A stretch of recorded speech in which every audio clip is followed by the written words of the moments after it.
Hi, friends. Host Eric here, host Talking with Famous People, and welcome to live stream typing. I'm in my new garage.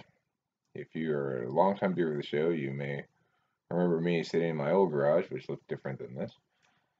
Anyhow, in the beginning of Talking with Famous People, before we had a raw room, and before I had very many subscribers, not that I have a ton now, but a lot less before. I used to put up announcements saying anybody who wants to come get interviewed with my original thing, come talk to me on GoToMeeting. Well, now I use appear.in/TWFP1 as the room I'm in now. It's not, there's no bot in here. It's not recording live 24 hours a day. Obviously, this is not the most compelling time of day to be doing this, but it happens to be when I feel like doing it right now. So, it's fine if nobody shows up. And the reason it's fine is because I've done this a lot. I've sat here and waited, and sometimes nobody would show up, and sometimes people would, It's one of those things where you can't be afraid to fail in life in general, because just because something fails doesn't mean it's a bad idea. Maybe it fails because I'm doing it at 3:40 a.m. Pacific time. That's fine if that's the case. Let's talk a little typology while I'm sitting here. So, I've developed a adjusted version of a cognitive function taxonomy that is somewhat different from the primary models or the primary approaches to cognitive functions provided by MBTI and socionics. Socionics, I think most informed thinkers of the subject, is more right, considerably more right than MBTI. So, there's that.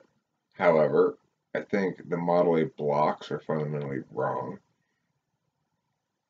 I think the MBTI conscious and unconscious stacks are basically right. So there are elements of each predominant system or understanding. It's better to call it an understanding of the cognitive function idea. The idea that you can, which is basically an idea that says you can look at all the manners of attention that people pay and divide that in certain categories of attention that are distinct. And then socionics goes more into how those categories of attention relate to one another than I think MBTI does. I never read any, the thing is, I'm not informed about any of those things at a level that I'd want to defend, but I don't need to be, because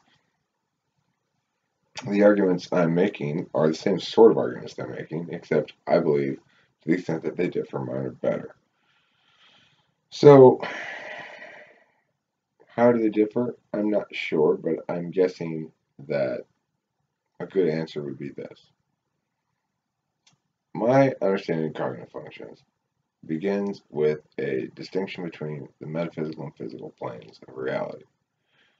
And what do I mean by that? I mean, each of us exists in the moment, but we also carry with us a sense of identity that stretches into the past and that looks forward into the future.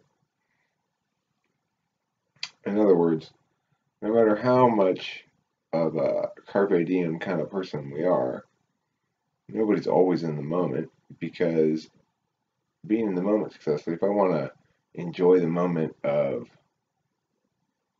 winning a race or something, well, really enjoying that moment requires me to process the experience of having put in all that work and having it pay off and me winning the race. So it's even though the moment might be fluid, intangible, fleeting, transient, whatever you want to call it, it's comprised of objects that we use as components of the self, namely memories that have been rendered into either events or meanings or other objects, or we make meaning out of it after it happens. Is the other thing that happens there. The experience of any person of anything has an enormous amount to do with that person's expectations. This is another way we can understand the way that a person's life is necessarily made of objects as well as experience, and that most of those objects are not physical objects. Well, what makes it an object then, Eric? Well, what makes it an object is that it is static, unchanging more or less, or treated as though it were such, and something that we can at least pretend to view from a position of disinterest. Namely, my feeling of happiness is not an object because it's not clearly defined, so it's not static, and it's so fluid and experiential in its manifestation that while we can represent it with a symbol, it's referential rather than representative. So it references a state of being that can't be further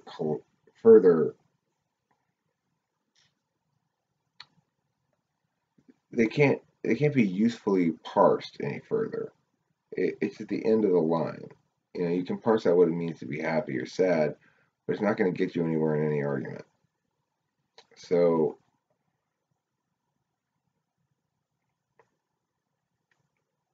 it's an example of why people have to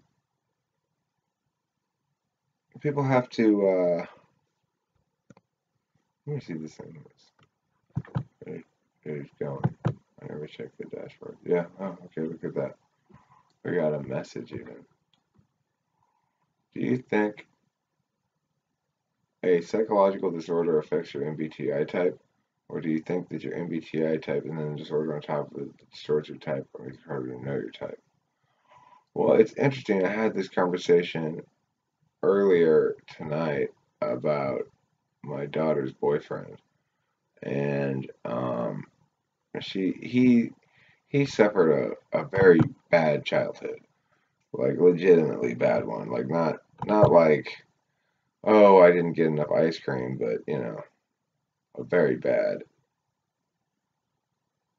The correct key frame is 8.4. What are you complaining about?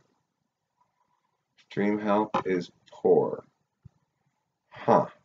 Anyway, so my point is that, yeah, I think it does affect it. I think it affects it substantially, potentially, because they're going to act out in ways that are not necessarily typical of the type, but necessarily, in my mind, could still be explained by the type. In other words, here's how type X behaves when seriously damaged. Seems to me a perfectly reasonable thing that one might conclude with typology without concurrently concluding that there's not an impact in determining type or thinking about type when there is when there's outlier style damage. That's the thing. It's like we're talking about the majority of the population usually who suffers somewhere within a range of normal damage in childhood. And we can talk about a sort of average or mean amount of damage that a person might normally sustain and say this type is more fragile, this type is less fragile, whatever. But if we're talking about an outlier amount of damage where somebody's really undergone like criminal abuse and stuff, then obviously while they may be manifesting behaviors that are consistent with their cognitive function habits, those behavior manifestations are not consistent with those cognitive function habits in general, because almost nobody suffers that level of abuse. Thank you for the question. That's part of your body. What's part of my body? My penis? I already know that. Okay. By the way, if anybody would like to get typed, they're welcome to come in here to TWFP1, /TWFP1, and I will give you a full personalized assessment. I'll ask you questions to determine your type, your subtype, and I will tell you everything I can think to tell you about you. Which is lots. I can think of lots of things to say. So, okay.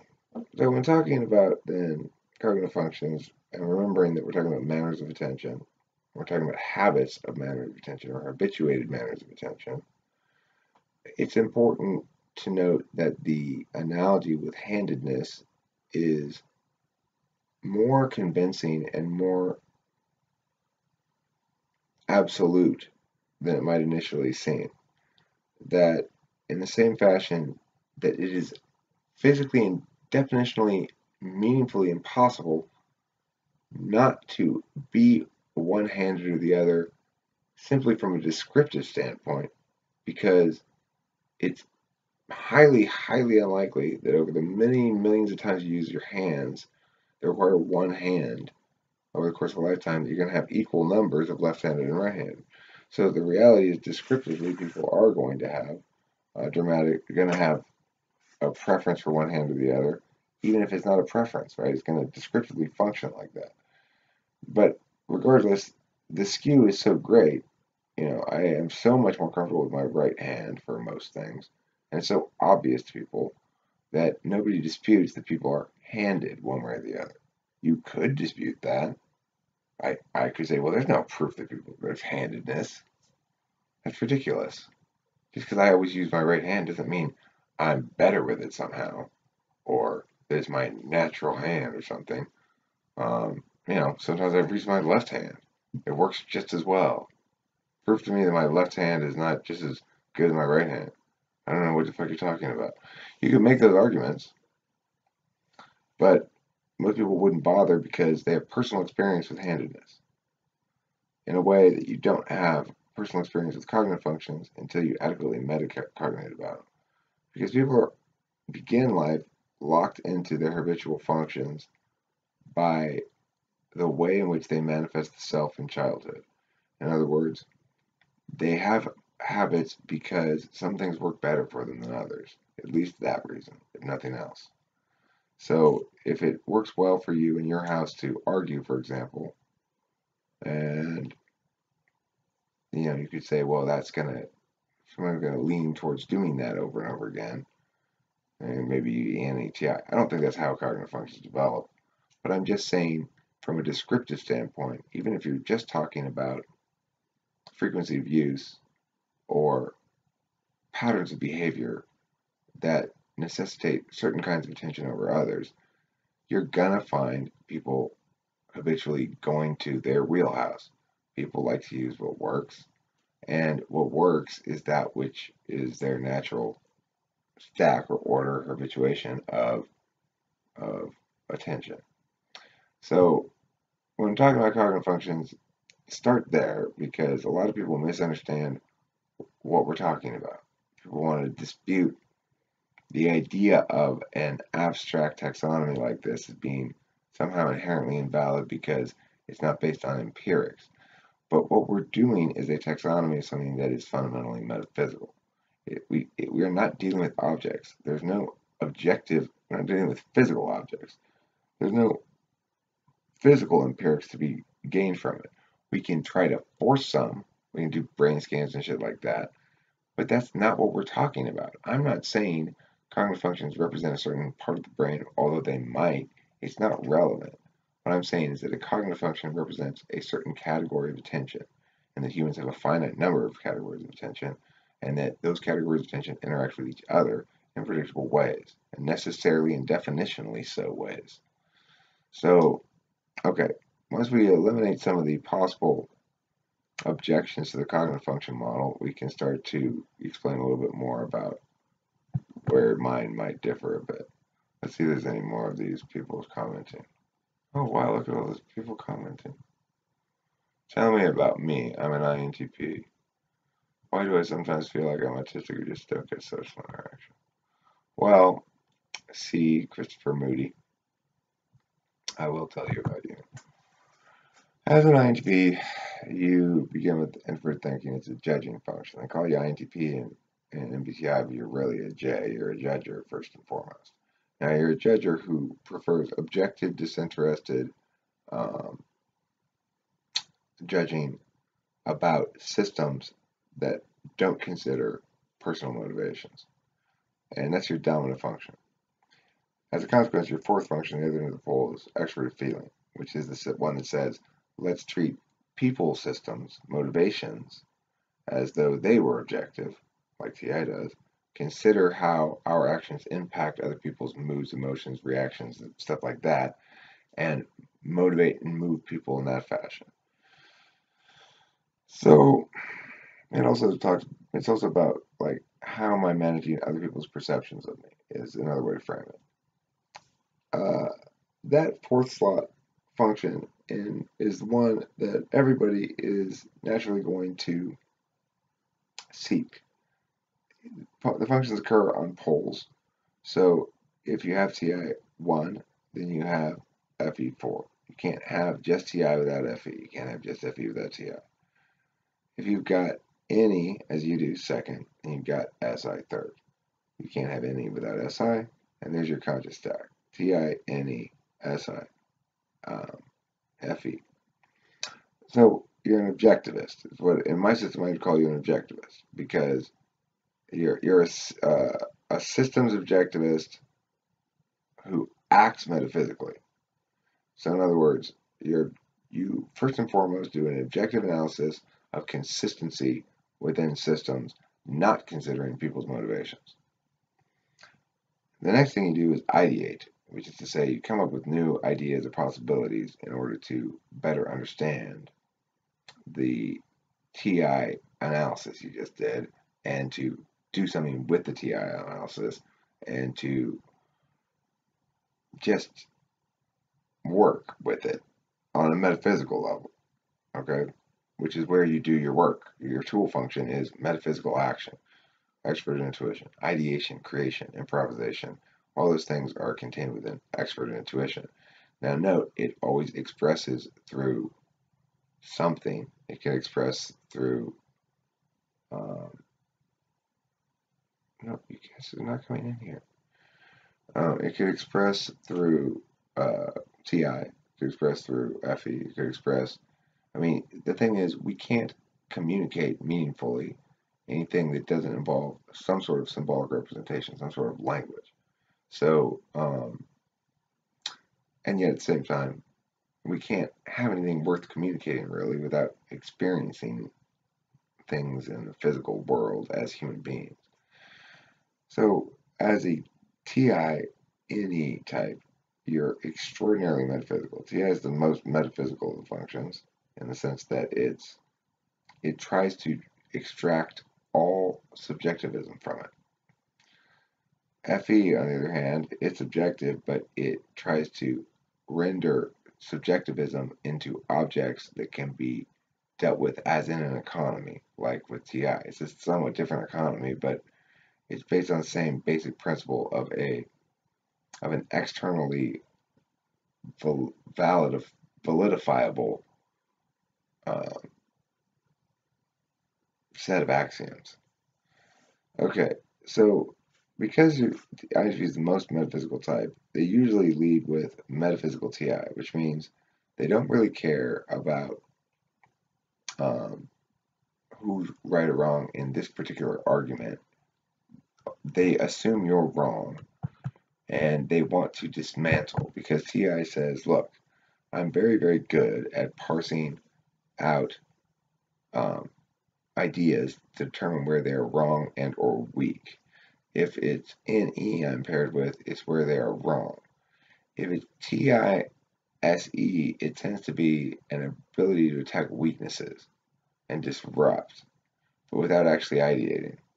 So the point is, as an INTP, you ideate second. It makes you go, first I'm going to check for metaphysical consistency and legitimacy as though there were no human beings in the world. Second, I'm going to ideate to see where I can link it to other sets of systemic analysis that I've done and or to my meta system that I'm building over time that needs to ultimately explain the universe to me. Because I'm an INTP, I have to have that happen before I can do anything. In the third slot, the INTP has SI, which is introverted sensing, and it means that you probably experience sex as a "ooh, that feels good" thing when it works well for you, and you have good sex. It's probably very body focused, and if you're matched with a good partner, they're probably body focused as well. So they may be a little more FE heavy. I don't know. I mean, if you're matched with an ESFJ, they're FESI, but I think the thing is you guys would meet in the middle there with the SI because the FE is in first versus fourth.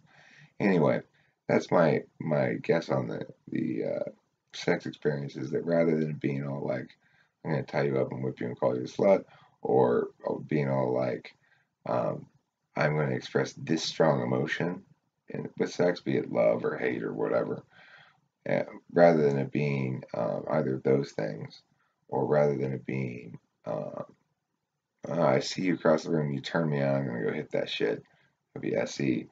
SI is more like, oh, I notice I'm horny, my body is ready. And so the action will sort of take care of itself.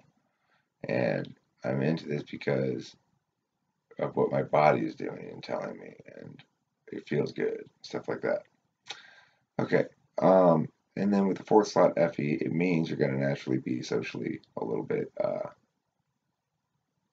well, I mean, the thing is, a lot of younger INTPs display much worse FE than younger INTPs because INTP's fourth slot FE, although it does indicate that they're seeking somebody else to provide them guidance regarding the management of others' perceptions of them. In other words, not saying something dumb, not embarrassing yourself, blah, blah, blah. But because they're TI DOMs and they're so smart, basically, they deal with their fourth slot FE by becoming very risk averse in FE. That means they're quite reticent. They don't say a whole bunch. And when they do say something, they've thought it out quite a while and made sure it's good to say. Like, they don't want to just throw something out there, might not be sound, before they've judged it through with their dominant TI, and then ideated possible weaknesses about what they've done with their second slot NE. That's what they need to do before they feel as though it's good to take the FE risk. So they're generally well liked and thought to be cool and or socially graceful, but they don't necessarily perceive themselves as that, and they see themselves at much more social risk than they actually are. If they just lighten up and be their dorky INTP selves, everyone will still love them fine. Okay, so that's your front of your stack. That's your conscious functions, they say in MBTI. I don't like the blocks model in Socionics, but I do like their understanding of valuings on the back end. So the fifth slot then is ignoring. That's TE. That means you assume if you understand consistency of why things are the way they are, that you'll know how to do the thing. If you had it the other way around, you'd know how to do the thing and assume the logical consistency. The thing is, TI DOMs are good at TE. TE DOMs are good at TI.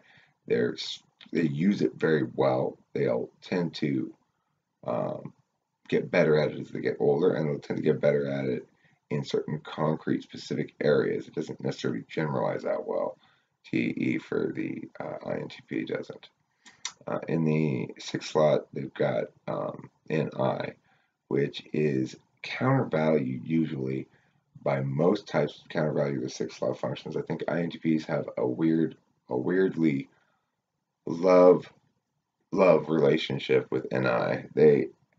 Because the INTP understands things so clearly from a TI perspective of the system, they do what NI does, but they do it like brute force style. So NI goes, I just know somehow that right then, in exactly 23 minutes, will be exactly the right time to say exactly this thing in this larger setting, which will cause this domino effect of impacts. Okay, it's like the INTP's dream is to sit back, watch the system, figure it all out, know exactly which action to take, and exactly how it's going to domino out in all directions in the system.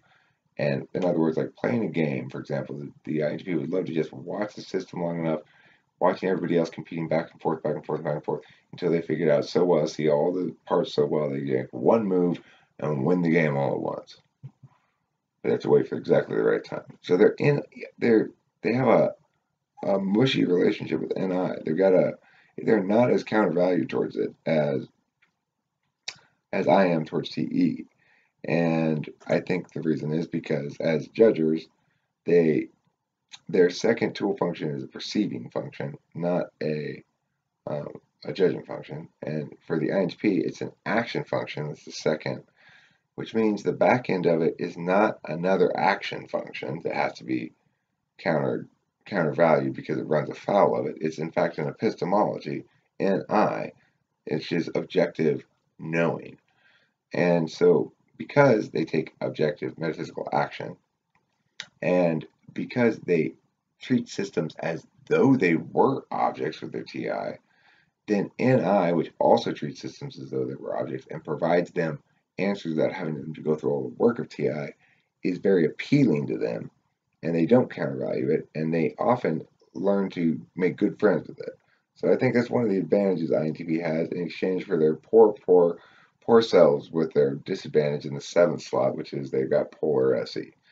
So the disadvantage of being this smart and careful and wanting to know everything is that it takes you forever to actually do anything, because you're never quite sure enough that you've got everything set up in your head, right? And you've got your abstract model of the universe perfect enough that you actually can predict what your actions are going to do. The smarter you are, the more aware you are that you can't really predict things. That it's hubris to think that if I do this or we do this, this stuff's going to happen. That stuff may happen, but there's lots of other stuff that may happen too, and maybe counter indicative of the first thing, and who knows. It's complicated. The causality is a tangled web indeed, and NI is the only means to really have a good shot at knowing when to jump. So that's where the love relationship comes with NI. It also explains the fact that they need something to compensate extra for the fact that they don't have physical action as a meaningful function in their lives. It's the most basic of functions, but it's among the hardest. I don't get it really well at all. It's following through on what's already been decided, which means you have to stay put in your decisions. You don't get to revisit and deliberate and rethink and think out and ideate more about the decisions and adjust according to changes. You just follow through on your plans, no matter how fucking stupid they are, like Trump does. So if you're SE, it's what you do. Great. It's horrible, and stupid, but you got to do something. And SE polars have a problem there. Now, INTP has got it a lot easier than their poor handicapped friends, the INFPs, who have 4th slot TE, polar SE, and FI in the dominant slot with NE, making it literally impossible for them to ever actually act about anything. So, INTP figures a way around this because there's lots of digital action that is meaningful action now that doesn't feel like physical action so much, or it doesn't feel so much like SE. Like, we've got INTPs around here hang out, and they seem to have a good time and come out of their shell a bit or whatever. Because they're not being asked to follow through on anything. Come and go as they please. And, meh. So, okay, last function for the INTP is Fi tends to be the insecurity function. It's the negative function. So however you want to talk about it, you'll either see that as evil, be a bit of a hater towards it, but actually kind of aspiring towards it. You'll see it as an insecurity. You'll try to, you'll try to prove yourself equal, even while concurrently condemning. I have a weird relationship with SE because I probably have all of those things, and if you've watched enough of my videos, I don't like ESTPs, and I don't like them because they're so SE, which means time for empty talk is over, as Trump said. It's not empty talk. Our deliberation is the thing that's stopping you from fucking everything up.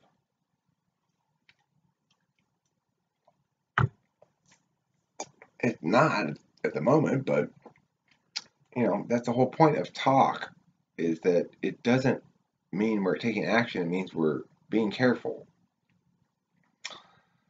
So for them, the INTP is Fi. Now that means they are probably as careful as they can be letting their feelings come into play. If you want to be in love with an INTP,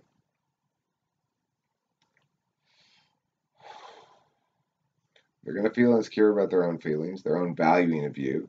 They're not sure, probably, if that's going to fly or what. Hello. I got somebody in the room here. This person wants to be typed. No, they left. Let's see.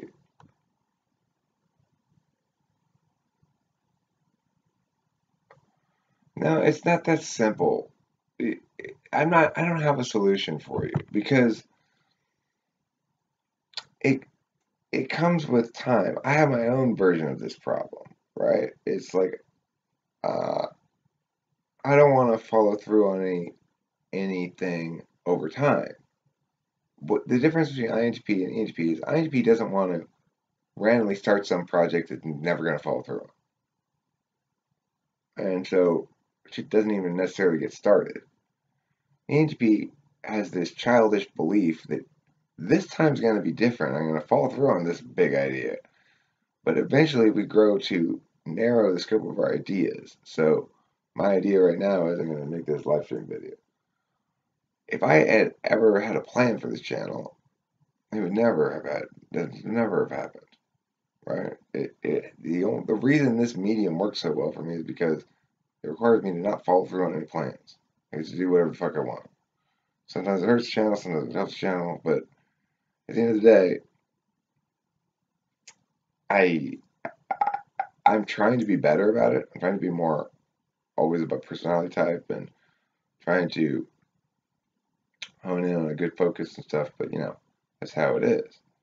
It's just I am an extroverted intuitor, and I have a limited ability to stay on the same thing for a long time because I want to make more ideas about shit. Okay. So stop censoring us. A critique of pure reason.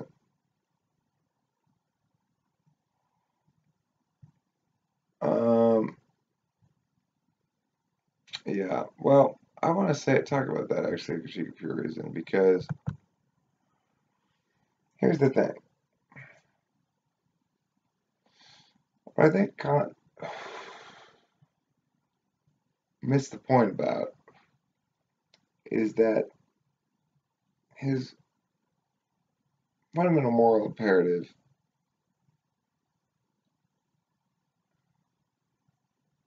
it doesn't need to be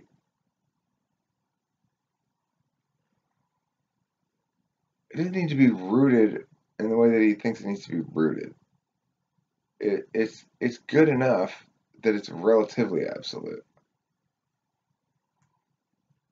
I mean, as a categorical imperative goes, it's fine, but the categorical imperative could be something else, and it would still be fine. So, it's like what he's basically done is said, look, reason leads us to this, but I can't substantiate it adequately. Well, it's okay. You're right about reason leading us to that. That was very clever of you. And here's the next step. It's not.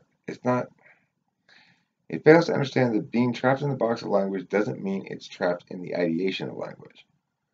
In other words, it can understand itself as an expression of TI and say, okay, within this TI framework, X is Y, whatever.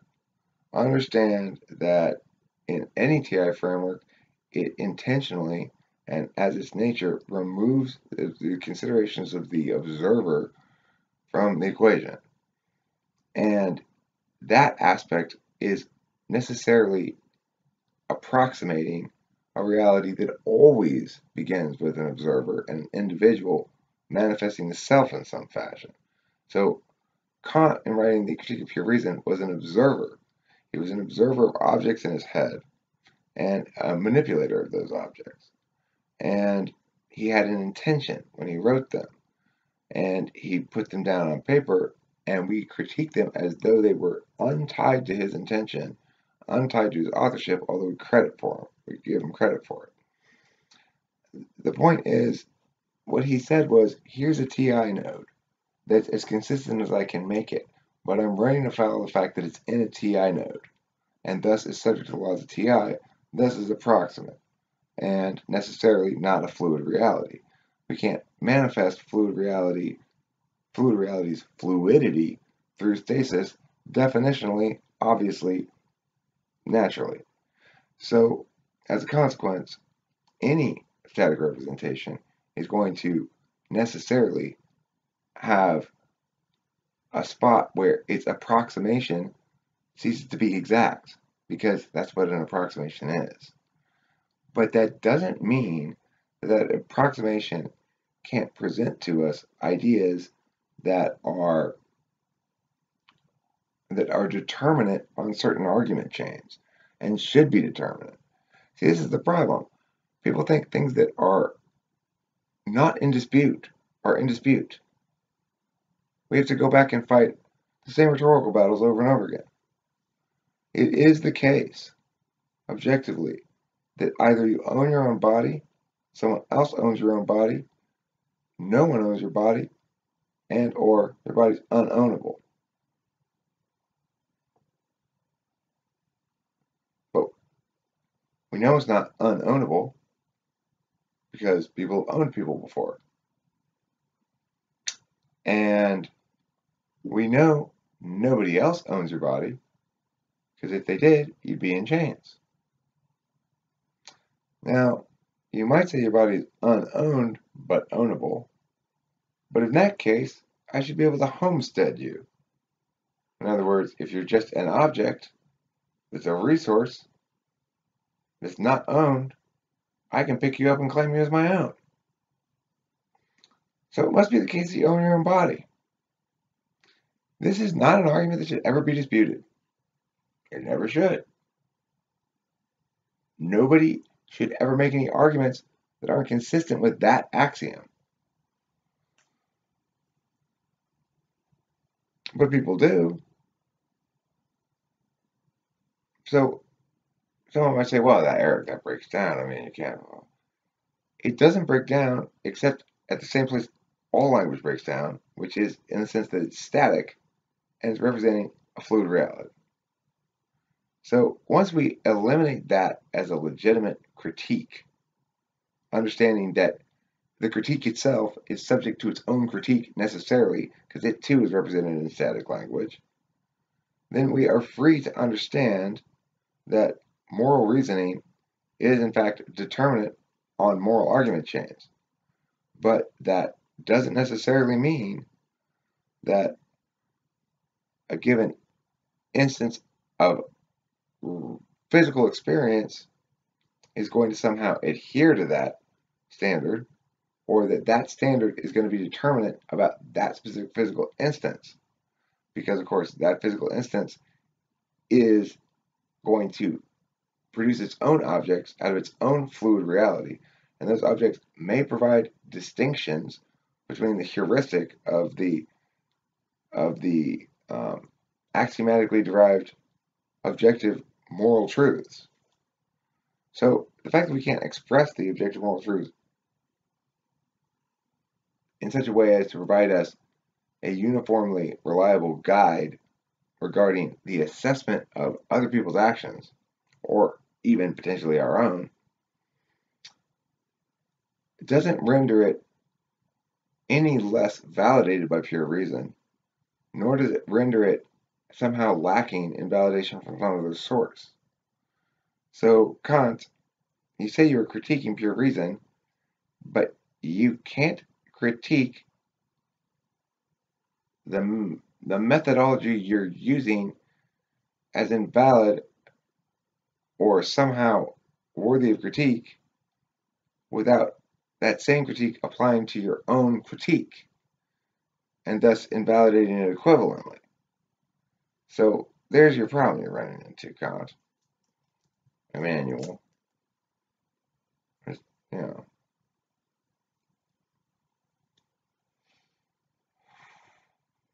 Critique pure reason my ass. Critique your mom's face.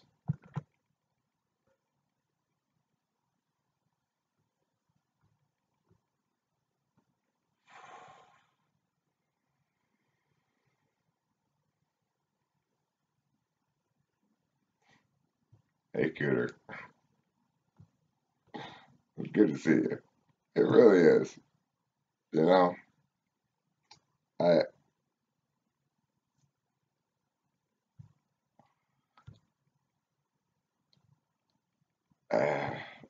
oh, yeah. I have very positive um, thoughts about you in general, and it's nice to see you back around talking with sense people.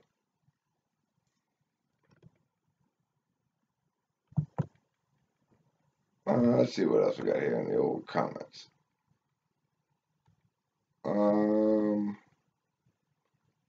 Are an INTP and INFP a good match romantically? Well, that's a good question. Let's answer that one. I would say no, and the reason is because of the conflict between a TI dom and an FI dom. Now, the thing that INFP brings to the table is unleashed slowly. FI understands the development of relationships over time in a way that allows them to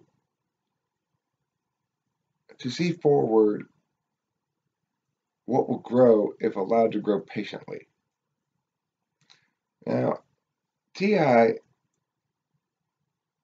on the other hand, extracts time from the equation. It says, let's pretend there's no time, and let's go into conditionality land. We know we're pretending there's no time because, well, if I click A, then I get X. But if I click B, then I get Y. I made two conditional statements there. I haven't clicked either A or B. But I can say, well, let's pretend I click A. Oh, I get X. Oh, no, let's pretend I didn't click A. Let's pretend I click B, and I get Y. That's where we remove time from the equation. So the time factor is one aspect of it. But the other aspect of the conflict between INFP and INTP would be that FI understands the legitimacy of things on their resonance with the individual person's soul, basically. So if I'm an FI dom and I like you, it's because I find you resonant with my soul. If I like to go to this one place, I find it somehow resonant with my soul because this place reminds me of this, or for whatever reason. It could be SI reasons, like reminds me of this. They have third slot SI. It could be even, like SE reasons, like Even though they got polar SE, it could be just they like the way it looks or something, the scenery. Who knows? But the point is that these things are always resonating subjectively with their own.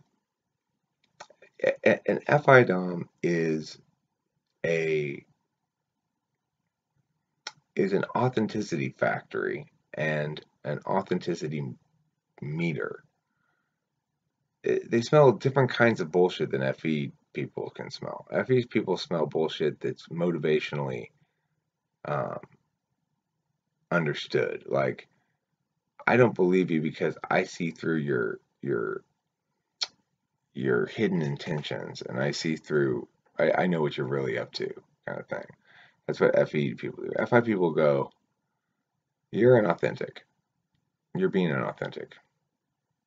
They understand your feelings a lot better than you do, if you're especially if you're an INTP. But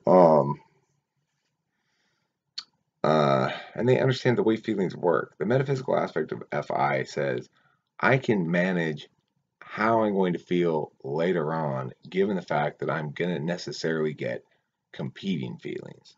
So it's like, for example, with me, I'm added up right now. It's middle of the night, and I'm up and going. But I'll probably have like a 3-day run, and then I'll knock off for a week or something because it distances me too much from my significant other in ways that I don't like. And I've just become more, I'm really domesticated, you know? So it's changing, and that for me is managing a feelings conflict. It's like, but I like Adderall, but I like Kimberly, and I don't like how I'm not paying any attention to her or thinking about her really when I'm on Adderall. So what am I going to do? Well, what ends up happening is just sort of without me choosing it, just I do less.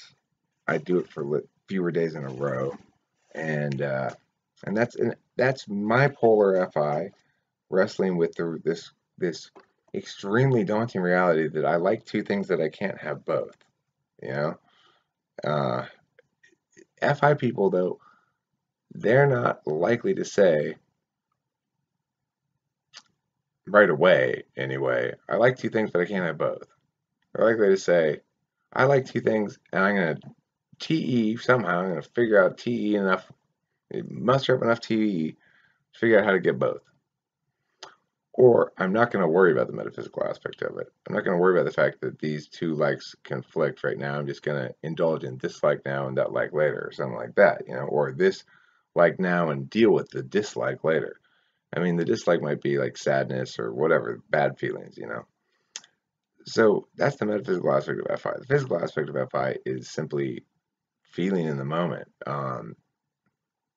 I say there's this the difference between an FE, heavy FE person, heavy FI person. A heavy FE person will be like, hey, is everything okay? Are you all right? You've been kind of quiet tonight. Shit like that. FI heavy person will just gaze lovingly at you in a way that is mind-bogglingly powerful. If you've got FI polar or FE third slot, it's extremely powerful to sit there with an INFP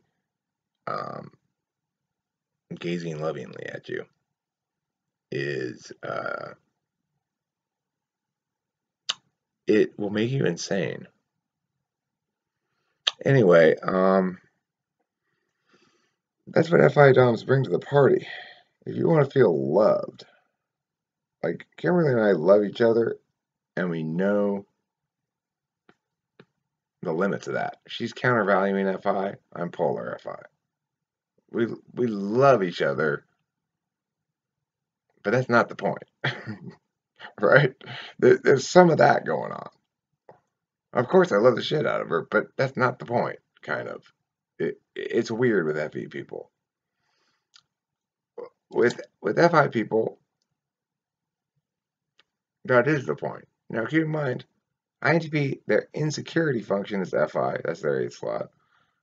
INFP, their insecurity function is TI, that's their 8th slot. So they're going to feel judged by their partner a lot, probably. unless they're both very mature. But the number one conflict is simply this. FI is going to say, here's an unfair argument that's not objective, that's subjective, and it's about my feelings. And TI is going to go, that's illogical. You're not being reasonable. Here's multiple things that you could choose from, and you're not choosing one of those things. And then a good FI user has learned early on how to not respond to TI shit. Like just avoid the question or just change the subject or just not get pinned down because they understand no good's coming of it, you know? So, and they don't want to argue, right? They don't mind discussions that are not, there's no actual conflict in them, but they don't want to argue because eventually they care about you, you know, how you make them feel in the moment, whether you're to blame for making them feel that way, whether you're the messenger or the cause of the harm, doesn't matter. If you make them feel bad consistently, they'll start to not like you because, after all, you're making them feel bad all the time. And if you continue to try to hold them to TI standards of legitimacy, when they're an FI user, they're going to feel bad all the time. And so is the TI user. They're going to feel like they're about to fucking pull their hair out because they're just not determining legitimacy according to the same metric at all. The FI user is stuck trying to express herself through TI mechanisms, but because that's what language is, but it's totally inadequate to the purpose because what the FI user is really saying is, I have a unique, powerful, subjective valuing experience regarding this thing that causes me to establish this position. And what I'm telling you is my experience is important enough to me that I'm asking you to agree with me and go along with what I'm saying because of that valuing experience. And the TI user says, but if you get to make that argument, then you can just win every argument by saying, but I feel strongly. And the FI user goes, well, if I do feel strongly, then you should try to make me happy. And the TI user goes, yeah, but we're arguing about who's right about this, and we're not in agreement. And the FI user goes, I know, that's why you should agree with me. It's an endless circle of clusterfuck. There's no hope for the INTP and INFP. Might be hope for ENTP and INFP, I think, in theory. Although ENTP is going to feel supervised all the time with a 7th slot FI and is probably going to always be accidentally bruising INFP's feelings, I would guess. But I don't know. I've never lived with one. I've never been in a long-term relationship with one that afforded me the opportunity to really know how that would play out in close quarters. So it's hard to say for me, but I will say that ENTP would be a better match with INFP than INTP would be with INFP. First of all, there's zero SE. There's just zero. Nobody would ever follow through on anything. Nobody could make any decisions. Nobody would ever do anything. There's just no SE in the relationship. So, I mean, that would be a problem. I think what would happen is they get together, and a week later, the authorities would walk in, they'd find them starved, sitting on the couch, neither of them having ever made the decision to get up and make food.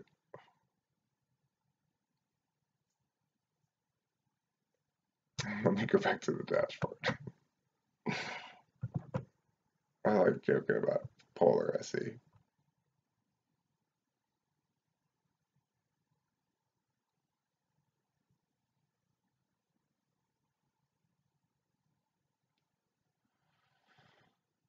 FE and FI are not necessarily a good match. I mean, the thing is, they're great from an FE seeker's perspective. FI is great. FI is great for an FE person because FE tertiary, or at least FE tertiary, is seeking to be loved. Like my hidden agenda, in this instance, is to be loved.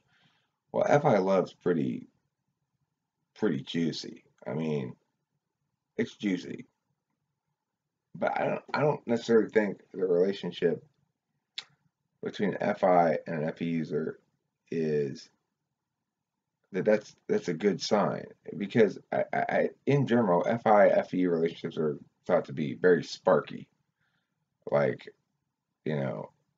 hot and heavy, and then problems eventually the relationship starts to crack. So the reason is ultimately they're looking to be loved in very different ways. FE user wants to know you got their back, and if you just say affirming things and be fair and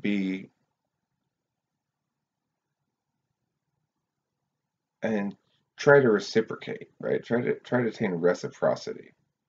That's the FE user's understanding of love. FI user's understanding of love is experiential. I have those feelings occasionally. Every once in a while I get this sort of like overwhelming, like billowing of the chest, of the heart, because I feel how much I value somebody. I'll feel it briefly for a second, and then I'll go, oh, that was like love or something. And I'll say, I love you so much, really all the time, but I'm not in that state of feeling that emotion, that physical manifestation of the metaphysical reality of bonding to somebody. FI down is walking around feeling that shit. Like, oh, I'm looking at somebody that I feel strongly for. I'm experiencing a warmth in my body or whatever it is, like that shit you feel when you have emotions. Um, they're walking around feeling that all the time. And so, of course, they're going to be like, oh, I'm so happy to see you, and I'm really feeling great being in your company. And then you say something kind of like dickish or whatever, and it ruins their mood. Now they're feeling bad. And they went from you making them feel good to you making them feel bad. And FE users are like, I'm not responsible for your feelings. You're responsible for your feelings. FI user will say the words to agree with that, but the FI user fundamentally knows that's bullshit. You're responsible for my feelings because you said things that hurt my feelings. And of course, they're right about that, kind of, to the extent that the relationship is going to be fair, then some parties have to be responsible for shit. And the only person who can be responsible for hurting your feelings is the person who hurt your feelings, or you. But I don't find FI users get their feelings hurt because they're insecure necessarily. I think they get their feelings hurt when you don't do them like they think you should do them. Like you don't do them right. And what that means is particularly each FI user. So yeah, I don't think INTP and INFP are good match. But that wasn't the question I was just answering. I was just answering something else.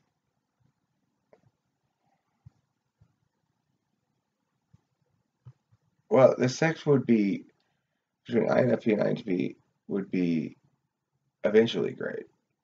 Eventually. But I don't know if you watched my sex video, probably not, the 4 types of sex. It's my claim that only 4 functions are core sex nodes: FE, FI, SI, and SE.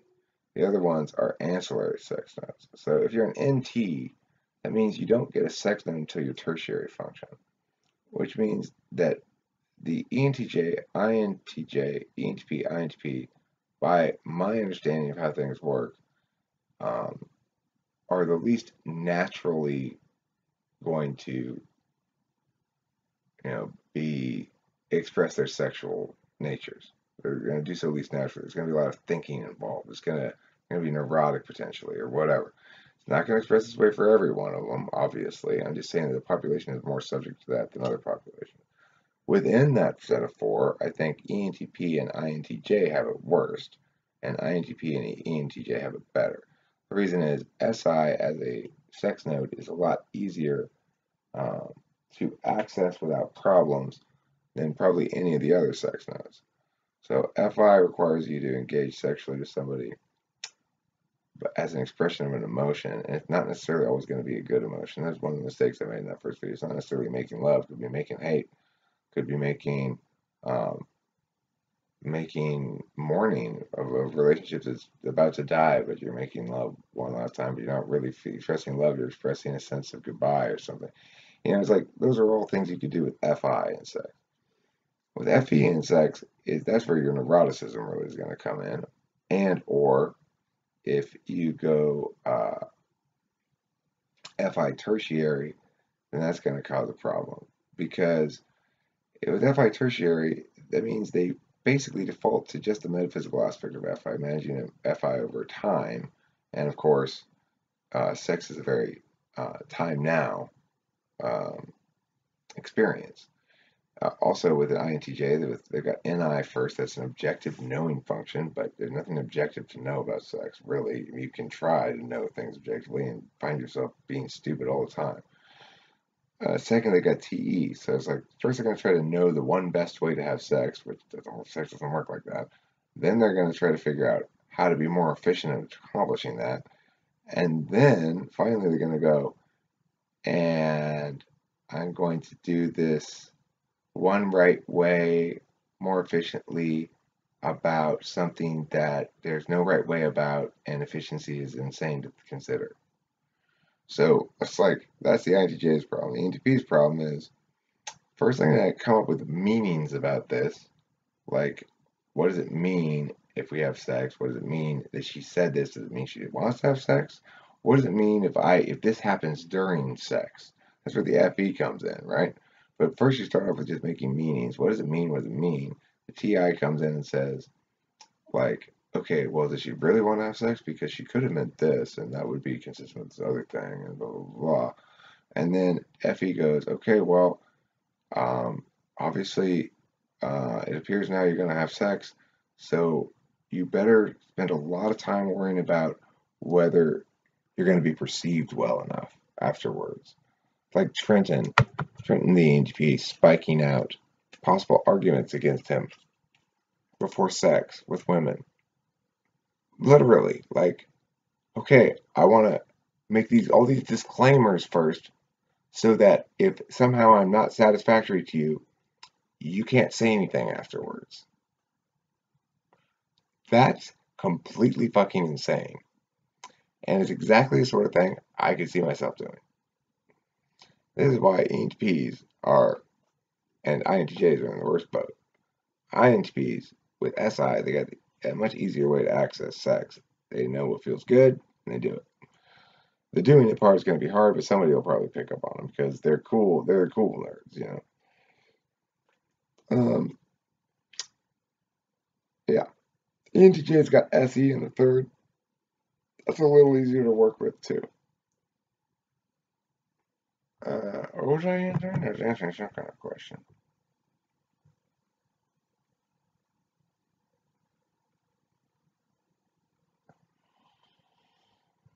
Yeah, they walk around with all these emotions, and, I don't think people, we don't give them enough credit for how hard that is. If you talk to an ISFP, they're not afraid to die. They're afraid that death will be painful. Why are they not afraid to die? Because they have to carry weight from everything all through their life. That's what FI is, it's weight. If you love something, what is that love going to manifest as eventually? Loss. Necessarily, if you love someone, unless they outlive you, you're going to experience the loss of that person. If you're in a relationship, you're almost for sure going to experience the loss of that other person. I'm not going to experience the loss of Kim unless she dies first. But it's because I am 46 and I happened to, the slabs drove me into the right type to be in a relationship with and the right individual to be in a relationship with. Same age, same basic background. We grew up here around here. We both have kids the same age, out of the house. We're both equally unencumbered by stuff, and both slackers, but both able to earn pretty good when we need to. It's just a lot of corollaries, right? I have faith in this relationship because I know that she and I are both 100% all in and equally enthusiastic about the other. That's not always the case. And when it's not the case, the relationship is not going to last, or if it does, it's a tragedy. People who are in bad relationships need to get out of them. People think it's noble to work on the relationship and try to save it and stuff. It's not. It's ignoble. It does neither party any good. Let's see. Any other comments? I'm surprised there's 6 people watching it. Wow. I don't really live stream very often. My my message retracted. Why? Okay. So anyway, that's what I think about that stuff. Yeah. It's been over an hour now. It's been an hour and 5 minutes. I think I'm gonna close up shop on this one. Nobody came in to get typed, but that's fine. Had a fun time talking with people with that chat thing there. It's really kind of the first time I've ever used that chat thing like that. Read people's comments and stuff. That's nice. That's a good way to talk about stuff. Anyway, I'll be doing this again soon. And if anybody wants to come in and get typed, I want to practice the subtyping assessments because I've got ideas in mind of how to assess the subtypes according to my system, but I haven't really practiced them on anybody. So that'd be good. That'd be helpful. So let me practice them. Okay, so thanks for watching Talk with People, and don't forget to eat plenty of cheese. Remember, it's the only way you'll ever grow up big and strong.